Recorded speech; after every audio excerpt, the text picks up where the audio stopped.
Well, after two highly fast-paced episodes, it seems finally things are slowing down.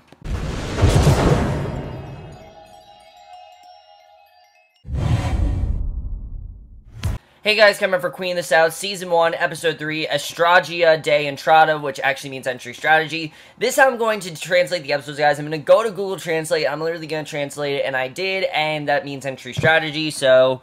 Again, learning Spanish again. I didn't, like I said, I didn't do well in that Spanish class, but again, I have to learn Spanish because of this show, so anyway, I was looking forward to this episode for many reasons. There were a lot of things in last week's episode I really enjoyed. I just needed one thing for this episode to slow down. You know what? This episode actually did slow things down. This was a lot more dialogue-driven.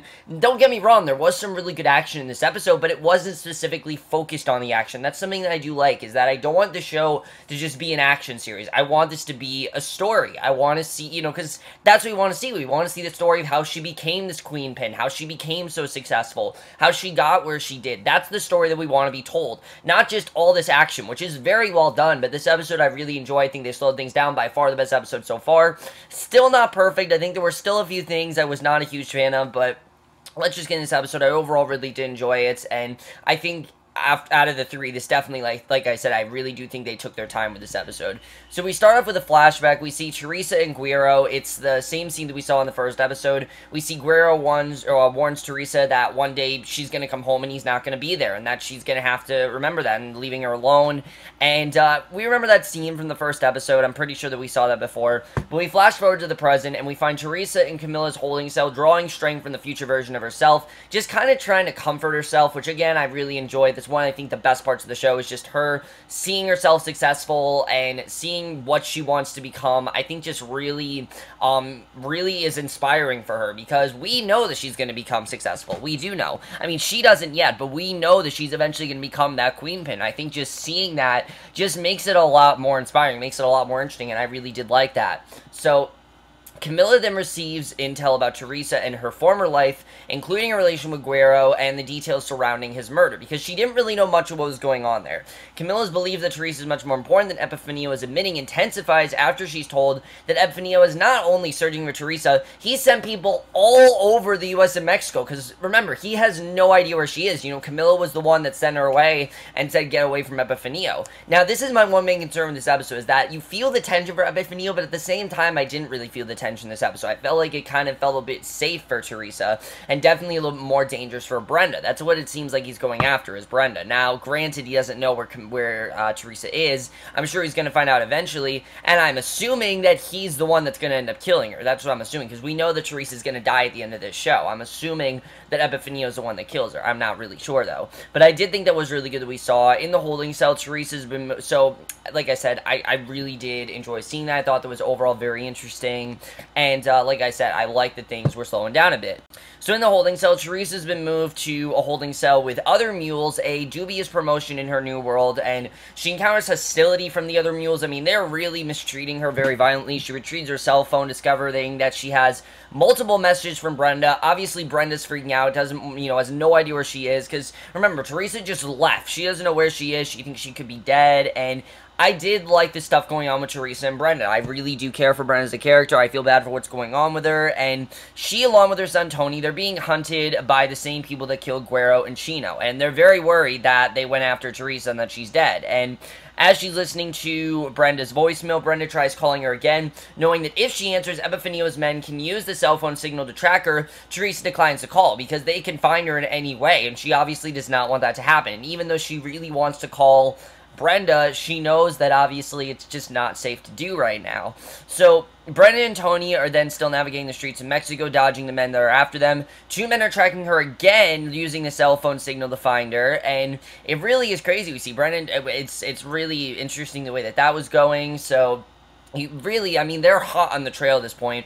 Teresa then used the fellow mule's phone to call Brenda because she needs to tell her that she's safe. She needs to not have her freaking out, and she just wants to be a good friend. I think it does show that Teresa does have very good intentions, and that she's not at all a bad person. I did like seeing that. So Teresa warns Brenda that all the cell phones that have been given belong to the men who are hunting them, and that they have their own cell phone network, which I'm glad that Teresa told her was going off. We have this storyline where she never gets to talk to Brenda. I would not have liked that. I would have said that this is just, inconvenient inconveniencing, and I like that she actually did call her. She says they have their own cell phone networks they can use to track the user whenever a call is made, and Teresa tells her that she has to destroy the phone and head to the crazy green place. And yeah, that's pretty crazy measures, but she has to do that because they can track her phone in any second.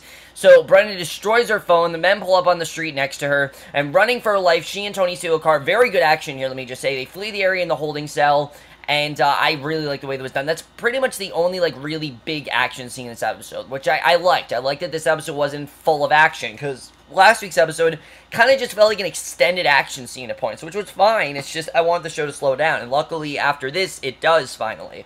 Because James then confronts Teresa about her attempts to make herself valuable to Camilla, and I'm really liking James in this episode, I gotta say. I'm really liking his character. He warns that doing so will make it harder for her to get out of the drug game, because we know that Teresa, at this point, doesn't really want any part of this. You know, she doesn't understand what she's really gotten herself into, and she kind of just wants out. And I like that James telling her, look, if you're gonna work with Camilla, there's no way you're getting out of this, and he's asking, you know, really what she is and what she wants, basically. And, you know, she's asking what she's supposed to do. And James tells her to do small things for Camilla when she asks, and that Teresa will then be awarded after using surveillance camera, and, you know, she will then be awarded afterwards. So I thought that was definitely interesting to see. I like I said, I like the stuff between James and Teresa in this episode, and I like with that, like I said, they really did start to slow things down here. So after using surveillance cameras to watch Teresa, Camilla tells James to take Teresa with him on today's run so he can report back his opinion on her. Because really, James is kind of doing research on her. He's doing what Camilla's telling him to do. He's basically trying to research Teresa. He's trying to figure out where her head is at, and I understand that, because obviously, you know, Camilla wants to work with Teresa, but she does not know if Teresa she can really, you know, work with. And she tells him to dig deeper into her background, that it is imperative that he gain Teresa's trust, and Camilla speaks to her daughter, and I like this scene here for Camilla, because I like the way they show Camilla's character. Camilla speaks to her daughter, Isabella, who's at work. She tells her daughter she will not be able to visit her next week because she has other obligations, and Isabella's very furious. She's very disappointed. She ends up hanging up on her mother, and I felt really bad for Isabella here, but you can also see that Camilla really is a workaholic, and it seems like her work is the most important thing to her, and I think just that little characterization, that's the kind of stuff I want here. I want those little characterizations where we find out more about the characters, and like I said, when you really slow things down, you start to understand more about these characters, and therefore that gets me to care about them more, and I really enjoyed that. So, and I felt bad for her, obviously, but again, you know, I thought that was a really good characterization. So Teresa, James, and two other mules pull up to a warehouse. Teresa's given a cell phone and a new job as lookout for the others. And inside the warehouse, James inspects boxes of baby wipes, which when opened are full of drugs. And the location of the green place is revealed when Teresa used the new cell phone that James gave her as part of her new job. As a lookout to call a nail salon, and when asking for Brenda, Teresa describes herself as the woman who likes the crazy green nail polish, and Teresa then tells Brenda to take the money she has to buy a burner phone and find someone to get her and Tony across the border and into Texas, because obviously she needs her to get there. She needs to make sure they get into Texas, because it's just not safe where they are. It's not safe in Mexico. She knows that these guys are from Mexico, and she knows there's not really anyone in Texas right now. The best thing to do is to get her there.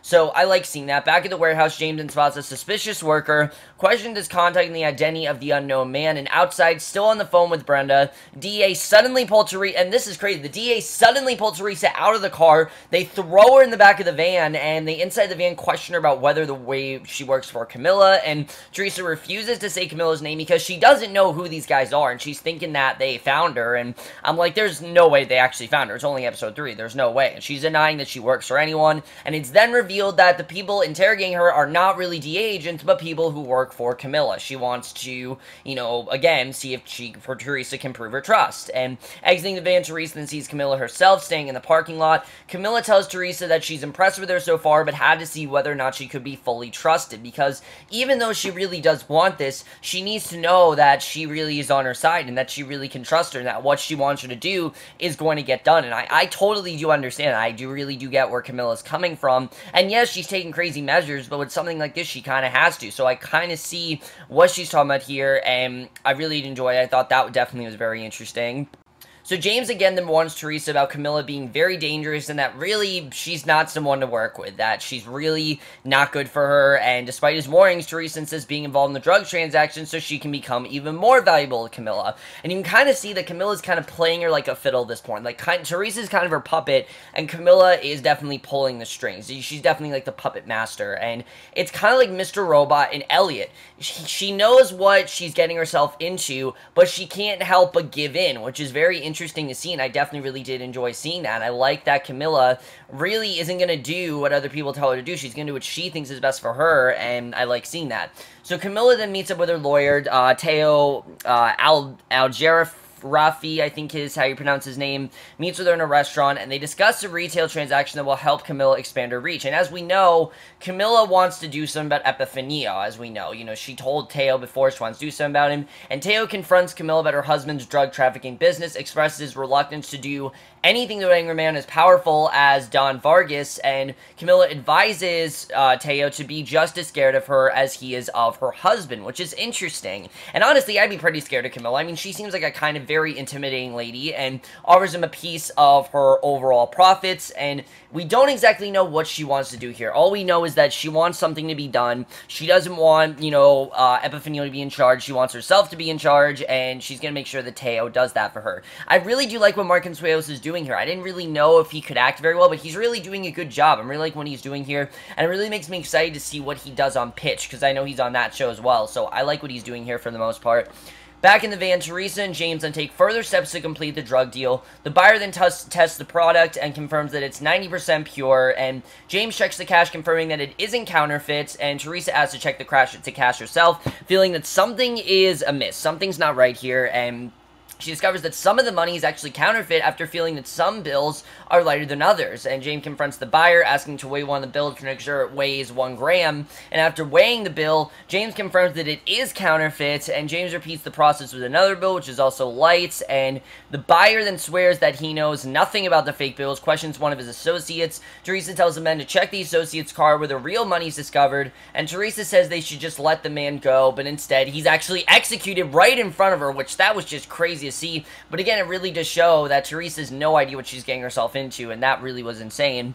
So James takes Teresa to meet with Camilla, impressed with her actions, and we get this great scene here between Camilla and Teresa, and I absolutely love this. I love the way this scene was done, because you don't know what Teresa's gonna do here. And also, I love that this scene was just a conversation. There wasn't any action here. There wasn't any, like, I need you to do this. This was just a conversation that these two had, and again, I think this show does a really good job of that, and I like the way they're using Camilla and Teresa. The way that Camilla is kind of like our anti-hero here, I really do like, because basically we see Camilla prevents Teresa with a Rolex, of course, you know, a wristwatch and everything, and Teresa declines. She does not want this. You know, she doesn't really want to be part of this, and you're not sure what she's going to do, but at the 11th hour, she declines. I thought that was definitely interesting. Camilla then shares with Teresa her own struggles after leaving Mexico and what she had to go through, and you can really tell she's trying to appeal to her, and she tells Teresa that mercy for someone who stole from her is never an option, and that she needs to just kill them. And, you know, if they stole from her, she kills them. That's how it works. And you can just tell that Teresa's saying, look, you know, this is how you do things. This is how things need to be done. And if you really want to work for me, you got to do things my way. And I think that definitely is very interesting. I like that interplay between Camilla and Teresa, and that's definitely one of my favorite parts of this episode. So then we get to the end of the episode. Once again, the holding cell. Teresa reflects on her relationship with Guerrero. Meanwhile, Brenda and Tony board a bus to take them across the border. Camilla witnesses Teresa calling Brenda on the surveillance cameras. Teresa reassures Brenda that despite the tough circumstances that she's in, that she must cross the border and come to Texas because it's not safe there anymore. We don't know what's going to happen there. I really feel like Camilla's not okay with this, but that is how the episode ends. And let's get into this episode overall, because there was a little bit more to talk about than usual.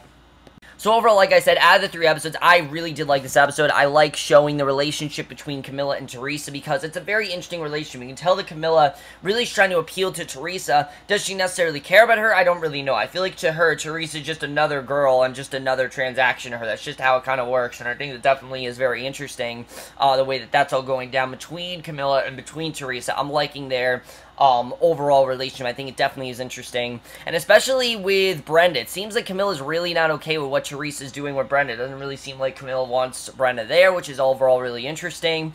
But does Teresa really want this? Because James is telling her, look, you can't listen to Camilla. What does Teresa really want? We don't really know. I mean, we know she wants to be successful, obviously. She keeps seeing herself as her future self, and I think really that's her motivation for, going with Teresa, going with Camille, but I also say it's also the sore reason why she's going with her. It's not just her motivation, it's also because that's why she's going with her, so she can become as successful as she thinks she's going to, which is definitely interesting. As far as Teo, what is Teo gonna do about Epifanio? I know that obviously, you know, Camilla wants something done. What's he gonna do? That's gonna be interesting. I'm liking what I'm seeing of James, the way that he's warning her, but in the way that he really is trying to tell her, look, this isn't what you should be doing. I really think things are not gonna end well between Teresa and James. I could see these two getting together, but at the same time, I don't see things going well there. You know, James is just trying to warn her and tell her this isn't the right path, and I think we're definitely gonna see how Teresa becomes, you know, that queen pin and how it's not really the best thing for her, but that's exactly what she wants to do, and I think that overall is very interesting.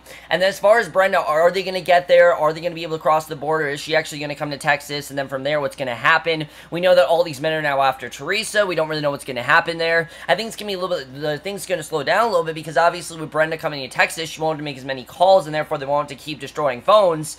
But overall, guys, I'm going to you guys saw this episode. Like I said, I really did enjoy this episode. I thought that out of the three, I enjoyed this one the most. I think things slowed down a lot. I definitely really did enjoy it. I'm still not 100% hooked, but I'm really liking the show more and more as it goes on. Let me know what you guys saw this episode, your thoughts on it. We'll see you guys in my next video, which will be for a classic Mary review, and I'll see you guys for that. Okay, bye.